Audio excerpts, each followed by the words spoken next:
오늘은 종교개혁주일입니다. 종교개혁 사상을 세 가지로 집약해서 정리하면, 첫째, 오직 은혜; 둘째, 오직 믿음; 셋째, 오직 성경입니다.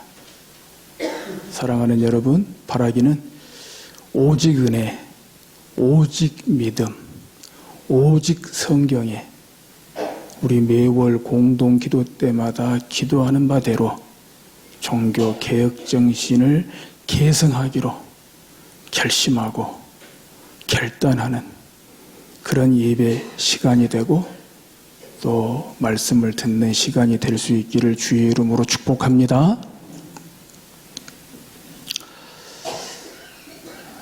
이 베드로전서는 사도 베드로가 기록한 것으로 알려져 있습니다.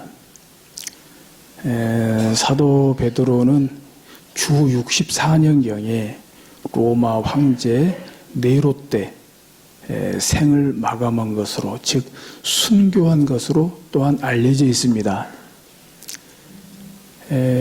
그때 순교하기 약간 몇 년 전에 바로 이 베드로전서를 쓴 것으로 알려져 있거든요. 지금의 터키지요. 당시 소아시아의 여러 곳에 흩어져 있는 이 그리스도인들에게 교회에 보낸 편지가 바로 베드로전서입니다.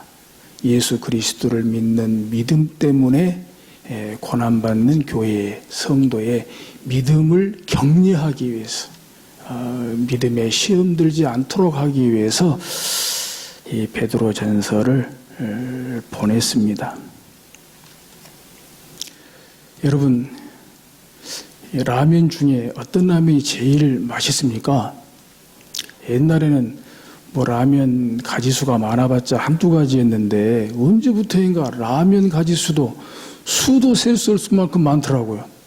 때에 따라서는 진짜 어떤 라면을 골라야 될지 고민이 될 때가 참 많거든요. 근데 혹시 함께 라면은 없어요? 함께 라면? 저는 만일에 함께 라면이 있으면 묻지도 않고 따지지도 않고 그거 사겠어요. 이름이 너무 좋잖아요. 이름이 너무 좋아서 함께 라면이라는 라면이 있으면 그냥 그거 사서 먹겠어요. 그리고 맛은 묻지도 않고 그냥 맛있게 먹겠어요. 외인고하니 오늘 본문 가운데 함께 장로된 자요, 이 말씀이 나오거든요. 함께 장로된 자요. 장로들은 함께 한다는 거예요. 이 함께 한다는 것은 함께 협력한다는 그런 뜻이지요. 이게 장로님들이 이렇게 교회를 섬기는 데 있어서 함께 시간을 보내고, 또 함께 협력하고, 함께 협력하면서 교회를 섬긴다는 것이지요. 어디 그뿐입니까? 함께 장로된 자요, 그리스도의 고난의 증인이요, 나타날 영광에 참여할 자니라. 이 말씀이면 그냥 장로로서 교회 섬기는 거 어렵고 힘들고, 때에 따라서는 정말 도망가고 싶을 만큼 정말 짐이 너무 무겁고 고통스러울지라도 이재미에 이 맛에 이 기대와 소망 때문에 하는 것이지요. 고난의 증인이요, 나타날 영광에 참여할 자니라. 우리 장로님들 감사하고 축복합니다. 그동안 함께 협력하면서, 함께 저와 협력하면서, 함께 시간을 보내면서, 함께 주님을 섬기면서 수고하고 애쓰신 거 감사하고 축복합니다. 앞으로도 함께 협력하면서, 함께 시간을 보내면서, 함께 마음을 나누면서, 함께 협력해서 주님의 몸된 교회를 섬겨주시기를 주의 이름으로 축복합니다. 어디 함께 장로된 자들 뿐이겠습니까?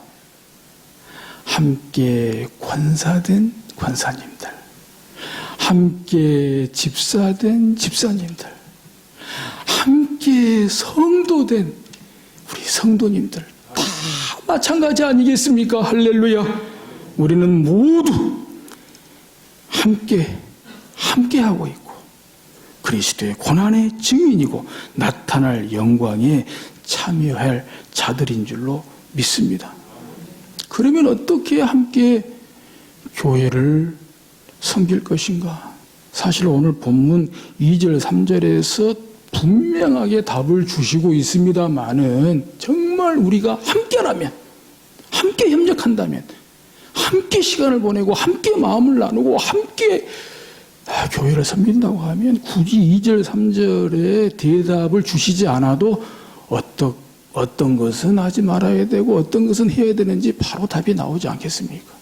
감사하게도 주신 말씀대로 보면 2절에 너희 중에 있는 하나님의 양무리를 치되 억지로 하지 말고, 하나님의 양무리를 치되 억지로 하지 말고 부득이함으로 하지 말고 하나님의 뜻을 따라, 하나님의 뜻을 따라, 하나님의 뜻을 따라, 하나님의 뜻 안에서 하나님의 뜻 쫓아가면서 하나님의 뜻을 물어가면서 하나님 앞에서 겸손하게 두려운 마음으로 하나님의 뜻을 따라 자원함으로 우리 교회 섬기는 거, 오늘 함께 장로된 자에 대해서만 말씀하지만 어찌 장로의 일만 되겠습니까? 방금 말씀드린 대로 권사의 일도 집사의 일도 성도의 일도 무릇 교인의 의무를 감당함에 있어서 어찌 누가 시킨다고 하겠습니까? 교회 일을. 교회를 한다고 무슨 급여 주는 것도 아닌데 하나님의 뜻을 따라 자원함으로 하며 스스로 하며 더러운 이득을 위하여 하지 말고, 더러운 이득을 보고 무슨 이득을 바라서 무슨 이권을 바라서 그렇게 하지 말고 기꺼이 하며 즐거이 하며 기쁘게 하며 시간을 내도 기꺼이 물질을 내도 기꺼이 그렇게 하며 3절에 맡은 자들에게 주장하는 자세를 하지 말고 강압적인 자세를 취하지 말고 양무리의 본이 되라. 양무리의 모범이 되라. 양무리의 모델이 되라. 특히 오늘 함께 장로 된다니까 이렇게 장로님들 이렇게 교회 섬기는 거 보니까 장로님들 섬기는 대로만 교회 섬기면 되겠구나. 장로님들 신앙생활하는 거 보니까 장로님들 신앙생활하는 대로만 하면 되겠구나. 바로 그런 양무리의 본이 되라, 모범이 되라, 모델이 되라 이렇게 말씀하고 있는 거예요. 근데 오늘 본문 가운데에서 주목할 점은요, 하나님의 양무리예요. 하나님의 양무리. 양무리. 여기서 하나님의 양무리가 무엇입니까? 바로 교회를 가리키고 있습니다. 교회를. 이 사도 베드로의 어떤 면에서 정말 애정이 듬뿍 담긴 교회에 대한, 주님의 몸된 교회에 대한 애정이 듬뿍 담긴 그런 표현이라고 볼 수 있습니다. 이 사도 바울의 바울 서신에도 교회에 대해서 굉장히 많이 말씀하고 강조를 하거든요. 그런데 오늘 베드로전서 5장에서 사도 베드로는 교회를 일컬어서 하나님의 양무리다. 양무리다. 양에 비유해서 양무리가 모인 데가 바로 교회다. 하나님의 교회다. 이렇게 말씀하고 있는 거예요. 양이 어떤 동물입니까? 양은 사실 짐승들 중에서는 가장 연약하고 겁 많고 제 스스로 하는 것이 없잖아요. 제 스스로는 곁길로 가는 것밖에 몰라요. 눈도 많이 어둡다 그러더라고요, 양은. 그러기에 약점이 곧 강점이라고 양은 목자를 절대적으로 필요하죠. 양은 목자를 절대적으로 필요합니다. 목자가 없으면 흩어지게 돼 있어요.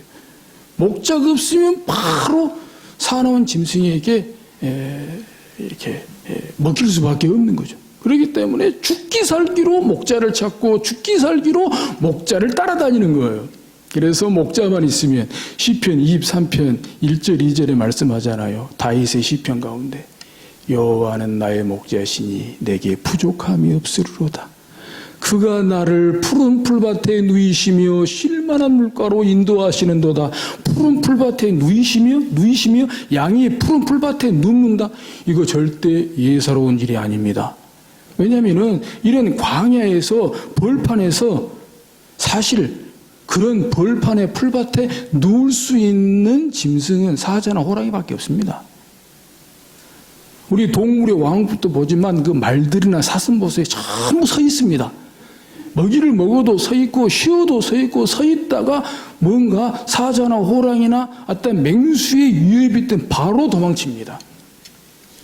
양은 말할 것도 없지요. 근데 그가 나를 푸른 풀밭에 누이신다는 거예요. 누구 믿고요? 목자 믿고요. 목자 믿고 양이 세상에 겁많고 연약한 양이 푸른 풀밭에 그것도 부족해서 눕는다는 거예요. 눕는다는 거예요. 왜? 목자 때문에. 목자 때문에. 또 쉴만한 물가라도 인도하고. 근데 어디 그뿐입니까? 그보다 못해도 신령 좁고 협착하고 위험한 그런 계곡이라고 할지라도 목자만 있으면 그 길을 갑니다. 제가 이스라엘 성지순례 가서 직접 봤습니다. 이 광야를 지나가는데 사람도 무서워서 위험해서 조심조심 가야 되는 그 광야의 좁고 위험한 길을 양떼들이 쫙 가더라고요. 거기에 목자가 있어요. 목자가 있어요. 바로 교회가 그런 하나님의 양무리의 교회다. 이거 어떻게 사도 베드로가 그냥 표현할 수 있는 것이 아니잖아요. 오랜 경험 속에서 주님과의 관계 속에서 교회의 관계 속에서 믿음을 지킨다고 때에 따라서는 고난을 당하고 시련을 당하고 그런 가운데에서도 주님의 인도하심, 주님의 보호하심, 마치 목자가 양을 지키는 목자를 믿고 의지하고 목자를 따라가는 그런 양무리, 바로 그 양무리가 모인 데가 바로 교회다.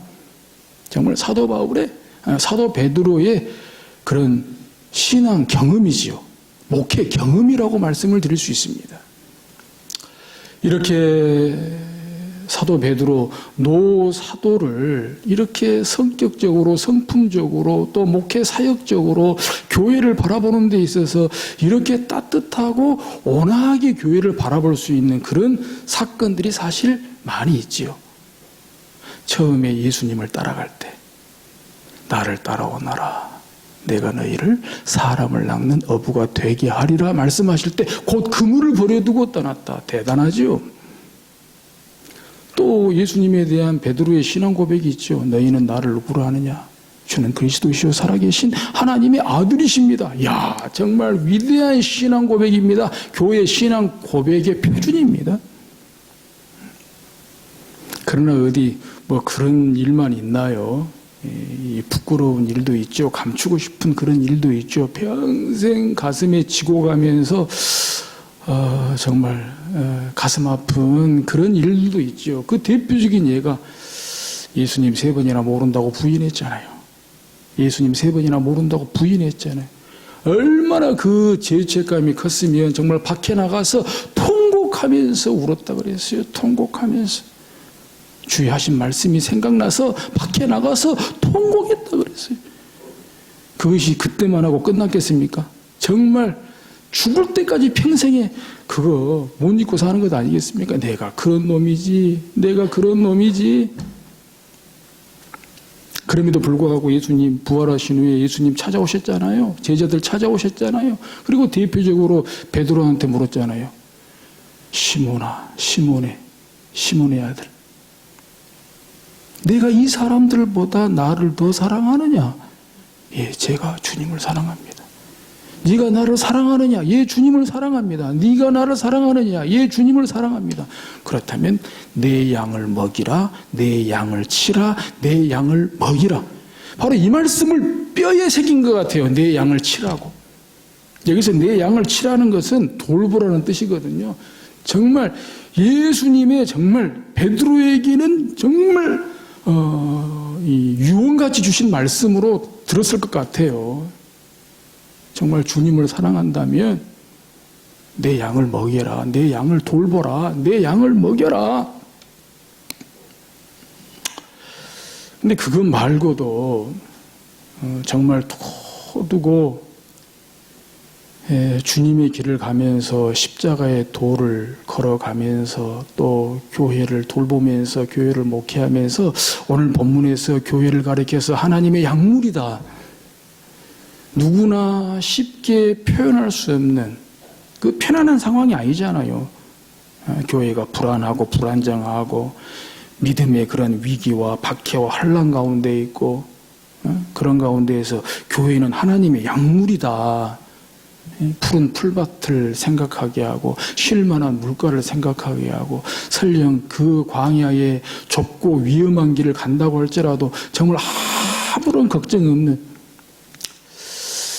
이런 목회관을 갖기까지에는 우리가 절대 빼놓을 수 없는 중요한 사건이 하나 있어요.